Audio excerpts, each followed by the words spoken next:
Hey, what's up, Roxstars? It's Rox coming to you today with a review for Real Housewives of Atlanta, Season 12, Episode 22. I am so glad this show is over. I am so glad this show is over. That's all I can say, especially after this episode today. I was like, I don't know if I can do another fucking week of it. How many days of the reunion? Is it going to be 2 days or is it supposed to be 3 days of this reunion? Hopefully it's not no more than 2. I'm just ready to get on with the shit, okay? Let's get to the review, shall we? All right, so the show opens, we see all the girls and the things that they're doing. Kenya's got a new product looks like on her hair care line. So she has a big campaign going. She's at Sally's. They're excited to see her. She's excited to be there. We see Eva in her new home, okay? And the kids and her husband, everybody looks happy there. We see Cynthia. Cynthia's talking to Noelle, okay? Noelle is in California and it's going well there for her. She is working with some acting coaches and she's hoping that it can happen for her. Cynthia tells her she'll be there in a few days and she'll be there for a few months, okay? So she's on her way. And then we see Nene. Nene is picking clothes for the baby shower. And she asked Greg, do you think this is going to be cute? Some little sparkly number. Actually, it was a cute little outfit. It looked a little small for her on the show. But anyway, it was cute. So she sits down and she calls Wendy. I guess Wendy is telling her about the blogs as if Nene does not have her own Instagram account. But I guess maybe Wendy got word of it before Nene. And evidently, Kenya was at her hair care launch event that she was having, and supposedly there was some paparazzi there. I'm just thinking to myself, like, why would somebody be asking her these questions? We're here for business. Like, this is my real business here. Don't nobody give a fuck about Kenya and Nene. That's how I knew that guy was planted. What do you think about Nene? Whatever he said. And of course, Kenya had a lot to say. She doesn't think about Nene. Nene's a bully and, she's this, that, and the other. And I was thinking to myself, like, okay, Bravo is really thinking that we stupid now. Like, this is such a planted and prepared story here. It's just like now you can really see that they're creating something just so that Nene and Kenya can fight. I'm almost starting to feel like them two are in cahoots, you guys. It's really that bad. So Wendy is telling her what Kenya said, and Nene is telling Wendy that actually Kenya is a bully. Wendy says, look, I know that you want to say something, but, the dog that howls at the moon, the moon doesn't howl back, or whatever the fuck she said. Basically don't say anything back to Kenya because you're just going to make it worse. Nene goes on to say that Kenya was never married. Nobody's been able to turn up a marriage license. So, that has to mean that they've never been married. So there's no way that they can even divorce because they ain't legally married. Okay, so that's that on that. And then as far as the baby is concerned, which I was like, girl, you're going to get some flack for this. But, she says that she don't even think that it was Kenya's egg, that it was Mark's sperm, and they may even got the damn egg from the bottom of a chicken. Girl. Terrible. Just terrible. As far as she's concerned, she done with Kenya, even though every chance that she gets to shade her. All right. So, yeah, that's that. Now, later on, we see her go over to Portia's house. Okay. Oh, and they are just best good big girlfriends, big sis, little sis, and it's fine. I actually like to see that Portia and Nene have worked it out. However, this whole scene, I was just like, why can't Portia just stay out of the business? Okay, you and Nene, y'all can have y'all friendship and everything. But again, this scene made me feel like it was prepared. Like, you guys are really just trying to have this show end on some sort of like super high note, where everybody is kind of fighting and kind of preparing us for the next season. That's kind of where I see this going. Because when they sit down, they talk, okay, we get past the baby's so cute. Oh, she looked just like her daddy. This, that, and the other. And then we get down to the real reason why we're here. Nene was like, girl, have you seen the blogs? And Portia was just like, I was going to call you. And of course, they're talking about this little blurb that Kenya said at her hair event. Again, why is paparazzi one fake ass TMZ reporter at the damn red carpet event. It's all of 7 fucking people at the damn opening. Them people was at work. They was happy to see Kenya and everything, but damn it, ain't nobody made no special, big thing to. Oh my God. I was just sitting there like, oh, I'm so glad this shit is over. But Portia was just like, Kenya said that you ain't got no friends and that you a bully.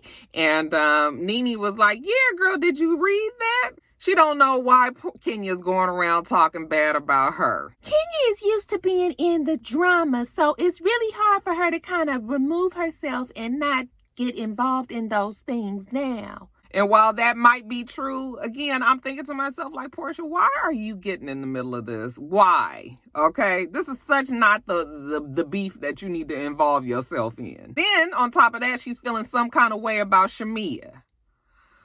How old is Shamia's baby? I'm telling you guys, I don't believe none of this. I don't believe none of this, okay? But Portia's upset that Kenya brought up at the March of Dimes event how Shamia texted her when her water had broken. I will admit, I was feeling some kind of way because I was like, why would she call her instead of me? I said she ain't called neither one of y'all because she was trying to have a fucking baby. Okay, but now 2 fucking years later, all of a sudden it's an issue. If the story was true, maybe Kenya just got it mixed up. I mean, this was a couple of years ago. Maybe she was thinking that it was right when her water broke. Maybe she talked to Shamia after the fact. Okay? It's really not that big of a deal. And it's no reflection on the friendship between Shamia and Portia. And then after the event was over, Shamia came up to me and told me that I didn't even text that girl when my water broke. So now, supposedly, Kenya is making up this whole story. Nene is all like, yeah, because she's a liar. And all that. I was just like, oh, my God.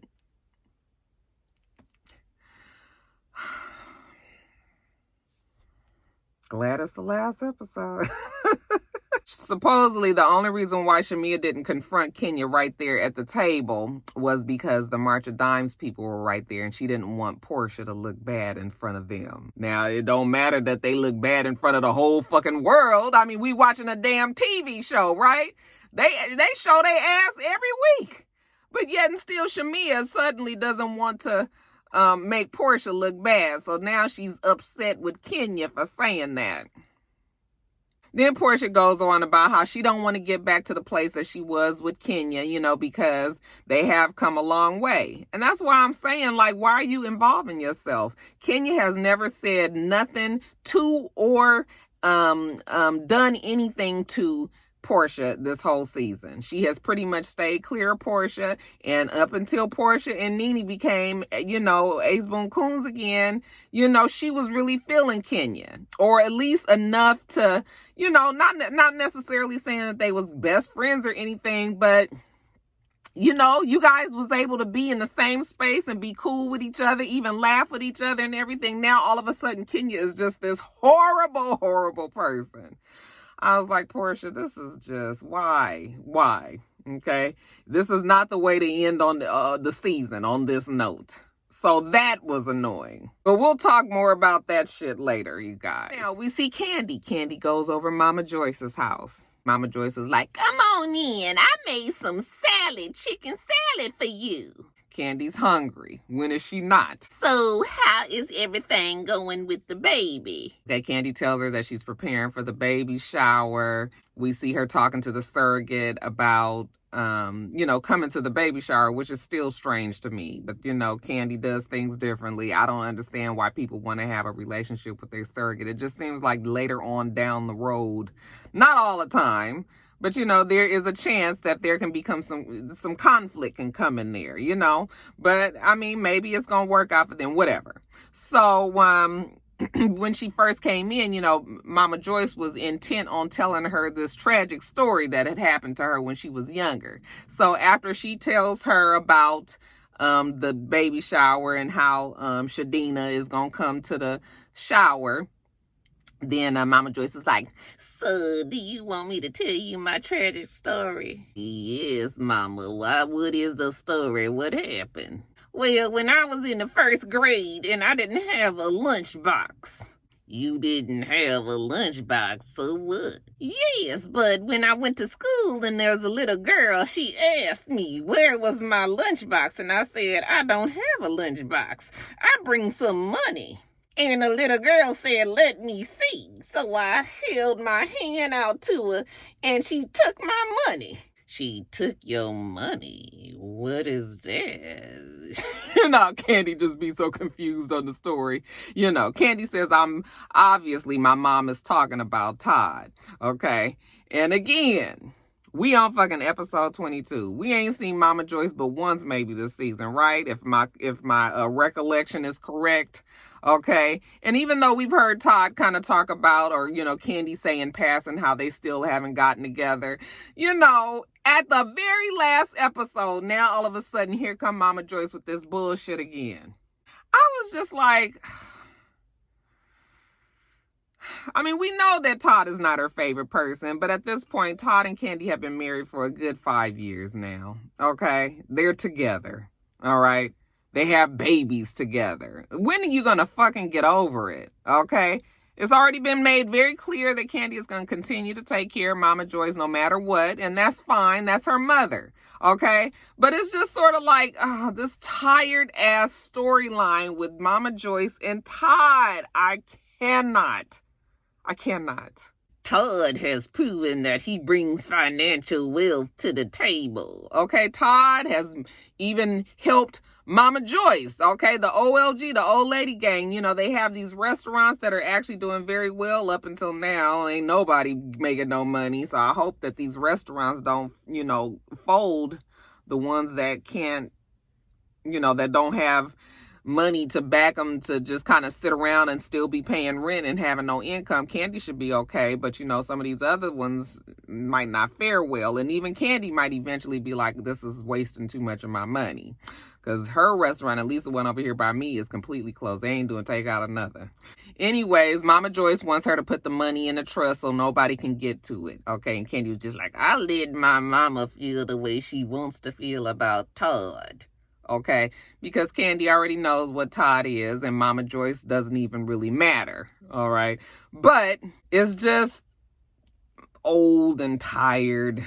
Okay. This man is, for all intents and purposes, here to stay. All right. At least for now. So Mama Joyce just needs to get over it. And I was just like, I don't feel like this bullshit either. Now, later on, we see Todd. He's getting ready for the A Star Is Born baby shower. It very much over the top, if you ask me. But, it's Atlanta folks, and this is what they want to do. And it's the finale. And I'm assuming Bravo was like, we'll put it on our dimes, and y'all do whatever y'all want to do.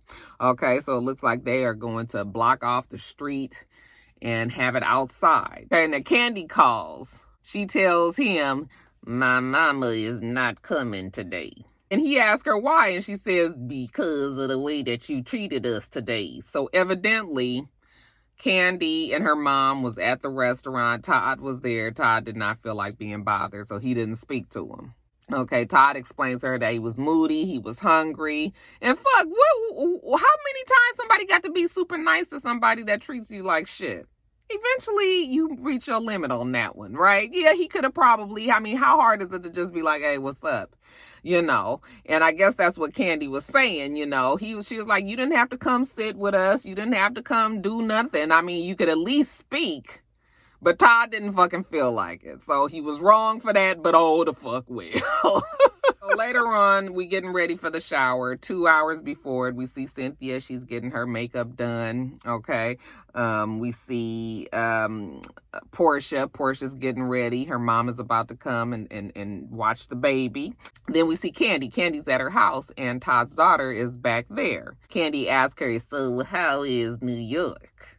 And the daughter says, it's cool, but I'm ready to come back. And she was just like, oh, you ready to come back already? I guess it's not quite working out exactly the way that she wants it to. She might be homesick. She might miss, being here. It's very different.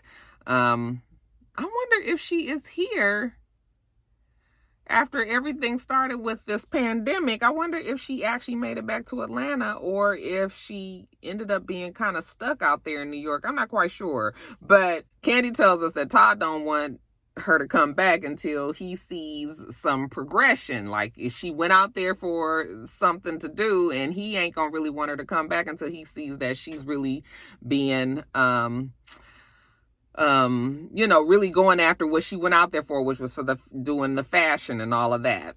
She's 23, so she's kind of in that age where she just don't know what she want to do. I mean, like Kandi said, some kids get out and do a whole lot sooner than like she was out at 19. I was out at 19. I moved at 19 and never went back. But some other kids, I guess they just ain't quite got the path yet. And I think that the daughter feels like maybe she doesn't feel as supported, She just might need a little extra. But whatever. Y'all got a name for this baby? Well, the names that they have chosen is Banks.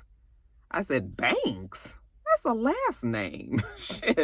And Blaze. I said, Blaze? That's a stripper name. Okay? And we already know she named the child Blaze. And she is the cutest thing. Okay? And actually, once you saw the baby and they gave her the name, it's cute. But when I first heard it, I was like, yeah, stripper for sure. I guess Riley and Ace they both liked Banks. So we thought that was going to be the name. Even Todd's daughter was like, okay, well, Banks it is. But let's get to this party. Everybody starts to get there. We see Shamia. Shamia shows up first, okay? And then we see Cynthia. Cynthia's there. Eva's there. Cynthia has on her huge-ass curly wig. I really wish she would retire those. Or maybe they could be a darker color or something. She just insists, child. And they age her. I think they age her. Eva's there. She just had the baby. I mean, full leaky titties and everything. I was just like, you had to come or you had to bring the baby? Like, y'all couldn't find one person to watch the baby? But she's there with the baby in the buggy and her husband, Mike. Okay, Tanya shows up. I went with the bold shoulder. Okay, she's dressed up in her old Hollywood finest, I guess. All of the family is there. They have the pictures, the red carpet and the step and repeat in the back where they can take pictures in front of, so everybody is there. So we're taking pictures there. Cynthia tells us that she's hoping that Kenya and Nene can play nice with each other tonight because, the whole thing is petty and stupid. Anyways, they have somebody there who is posing as, I guess she's paparazzi. She's going around with the microphone and she's asking everybody questions. I was like, what is her purpose? We see Todd and Kandi was just like, it's nice what you did here. I wish that my mom was here to see it. And Todd says, well, I tried to call her. All right. Of course, Mama Joyce did not answer. Todd is just kind of fed up with this whole talk about Mama Joyce. I can imagine that it must be very difficult to have to kind of grin and bear it all the time or swallow your comments, just for the sake of respecting your mother-in-law and not upsetting your wife. But he was at his limit at this party. Kandi was just like, I wish that you wouldn't have done what you did today, considering this was a big day. And he was just like, oh, well, Kandi, like, what do you want me to do? Okay, do you want to argue or do you want to have a good ass time at your damn party? Which one? Okay, so he upset her when he said that, he said that she was getting on his nerves. She said, well, you getting on my damn nerves too. Okay, well then fine, go off and enjoy your party. So now you trying to have a good time at the party, but you done fell out with your spouse, child. That is the worst, okay? Because you now preoccupied with that the whole time. But Kandi she has a party there. She got people there. So she goes around and she starts working the room. They're outside. But she's going around greeting people, giving people a hug. We see her aunts there, her family. Everybody is there but Mama Joyce, okay? I see no problem with this. Okay, the surrogate is there, but the surrogate seems like she's uncomfortable because she don't know these people. And absolutely none of these folks are her friends. She's got I think that she either had her daughter or, she had somebody with her, it looked like. But, and it might have been her daughter, but otherwise, there really is no reason for her to be there. You know, that's why I was saying, like, it's weird to even have the lady there. She's sitting over there on the couch, just kind of like, oh, okay, well, I guess I'm gonna just sit over here and be pregnant with Kandi and Todd's baby. Okay, anyways, the rest of the girls start getting there. Portia and the super, Nene and Greg, you know, like I said, did you see her outfit? She looked cute on there, but if you see the pictures on Instagram, the pants looked like they was too short. I was like, it just looks too small. But Marlo, okay, they all start getting there. And then Cynthia realizes that Mama Joyce isn't there. Kandi was just like, well, she ain't coming. And they were like, what? Why isn't she coming? Okay, this is when all the girls are around her and she starts to tell them how her and Todd kind of got into it. And the girls are like, you know, but that's still your mother and this is still your baby and, you know, she needs to be here. And I'm just like, fuck, this is not her first baby. Okay. She should be there. But, you know, by the time after that first baby, the mother baby showers, like Rocky may or may not fucking be there. You may or may not get a gift. Okay. Fuck this. It said you ain't had 3, 4, 5 babies. Fuck, I keep on coming to showers for. Showers are supposed to prepare you for this baby. You know, she just had Ace. Ace is not Riley's age. It would have been different, you know, when if Ace was grown or like, you know, 15, 16, 17, then you having a new little baby, you ain't got shit. But I'm sure she still got some of Ace's stuff. So I'm just like, it ain't that big of a fucking deal if the mom ain't. I mean, I guess I would want my mom there too. So, I mean, I get it. But still, Mama Joyce, like I said, a person can only take so much. Anyways, now that the gang is all here, you know, Kandi has greeted Portia and Marlo and all that. Okay, Shamia and Kandi get up on the stage and we're going to have the games. Now, you know, it's a co-ed shower, so we're going to have the men. The men are going to be a part of this game. Okay, now I guess the husbands of Real Housewives was the only men that was there. Okay, now we got Mike, we got Greg, we got the super. They are going to play this game where they put the pregnant belly on them and then they limbo underneath a stick. My man is real competitive, like he wants to win everything. I said, I bet you his ass do.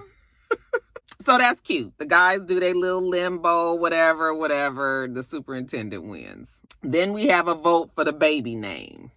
All right. We got Riley up there to help with that. Now, while they're trying to get the baby name situation going on, Marlo pulls out her phone and she says, Kenya, did you see this? And Kenya was like, I sure did. Takes the phone and she says, it says, Nene is a big bully and she ain't got no friends and let the shade begin. Okay. And, I don't know why I feel like all this was fake and prepared because nobody's heart really seemed to be all that much in it. Okay. The fight seemed like it was starting when there wasn't really anybody there. I mean, you can kind of see in the background that there weren't any people there and that they were kind of cleaning up. But the way that they edited it, it was kind of clever editing to make us think that they were fighting in the midst of all of these people being there. But it was kind of clear that y'all really trying to goop us, okay? Because Kandi comes over there and she's just like, I don't know why they don't understand today is a special day for me. Okay. Yet and still Kandi be in the middle of the bullshit normally when the girls get to arguing, you know, she be right up in it with it. But now that it's her shit with Blaze, now all of a sudden the girls don't understand. Okay. So of course Kenya and Nene are over there arguing. And it's getting louder and louder. Okay. Kandi walks away because she wants to introduce Shadina to everybody that's left at the party. I still can't tell you for sure if this all happened at the same time or, like I said, if it's clever editing. It honestly did not seem like they were fighting when it was as many people there. Okay, but whatever.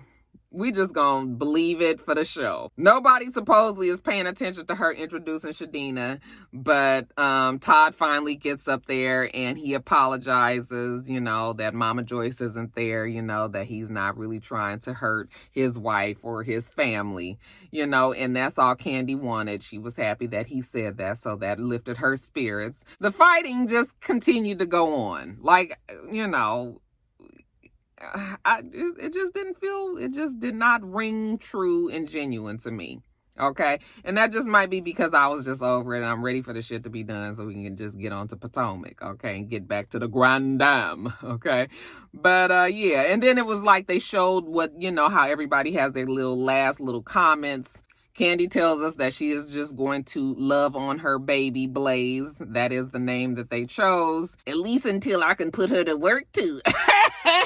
Did you guys see that Mama D was there? Mama D looked nice. I'm telling you, she looks good. She almost looks older on Love and Hip Hop Atlanta than when I've seen her plenty of times in person in Atlanta. I think she looks much better in person, and much younger. They said that Kenya and Mark are now seeing a marriage counselor. So it looks like they are trying to work their shit out. The baby still hasn't seen the grandparents. They say that Eva finally got Kevin, the sperm donor, as she calls him, out of her life. So her and her husband Mike are moving on with their family, and they seem to be happy. Portia, she's still with the superintendent. They still have not set a wedding date. I would bet $20 damn that them two won't get married. I just don't see it in the cards for my girl. You might as well move it on along. Y'all either just gonna be boyfriend and girlfriend for a long time, or y'all gonna break up. And I believe more of the latter than the former. Okay, Nene, she has her new song, Honey. Okay, come on and get this. Come on, come on, and come on, and come on. I said, oh, she got her Kandi vibrato down. Come on, get this. The song is cute. It's a cute little boppy little song.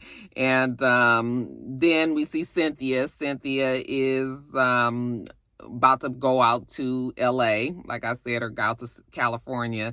And her and #chill are going to practice on their honeymoon. And that is it, child. That is it. Season 12 is a wrap. Somebody said in my comments that I'm always over the show when it ends, but I'm always excited for the show to come back. I'm never, ever excited for Real Housewives of Atlanta, and I know that for a fact. I might have been looking forward a little bit to season 12 because I knew that Kenya was coming back, but usually every season when November hits, I'm just like, oh my God, it's already time for Real Housewives of Atlanta. That is the only show that seems to come back super duper fast, okay? But, so I'm ready for the girls to go on and take a break. And like I said, I don't know how next season is gonna go because, I don't think I want to see these girls in quarantine for a whole fucking season. And, I don't think people realize that we not fixing to get back to just filming like regular. Okay, they can't have no whole crew and all these people around folks and in their houses and stuff. So I don't really know how season 13 is going to go, but we won't even jump to season 13 because next week is the reunion. So we'll just wait on that, you guys. Let me get off of here. Make sure that you rate, comment, and subscribe to the channel. I'm itsrox. The channel is for itsrox, and everything else I do will be in the bottom bar. All right. So I hope that you have a wonderful, wonderful rest of your day, and I plan on doing the same. Till next time, Roxstars. Bye.